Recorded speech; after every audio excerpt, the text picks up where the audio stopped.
Kurš ir labākais metodu detektors iesācējiem? Ļoti aktuāls jautājums, bet šīs jautājums nav domāts jums.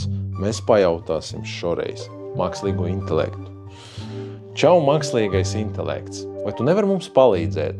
Kurš ir labākais metodu detektors iesācējiem? Mums nav baigi liels budžets, mums piemēram ir 100, 150, 170 eiro, mums ir vajadzīgs pēc iespējas moderns detektors ar mūsdienas funkcijām. Grunta balansēšana varbūt ūdens izturīgs korpus, iebavēts akumulators, dubultdes pole un teleskopiskais kāds. Kāds būs tavs ieteikums?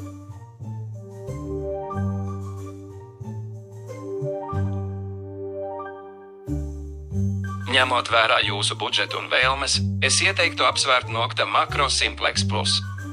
Tas ir salīdzinoši jauns modelis, kas piedāvā daudz funkciju par pieņemamu cenu. Tam ir gan grunts balansēšana, gan ūdensizturīgs korpus, un tas ir aprīkots ar DDS poli. Simplex Plus ir arī viegls un ērti lietojams, tāpēc tas ir lieliski piemērots iesācējiem.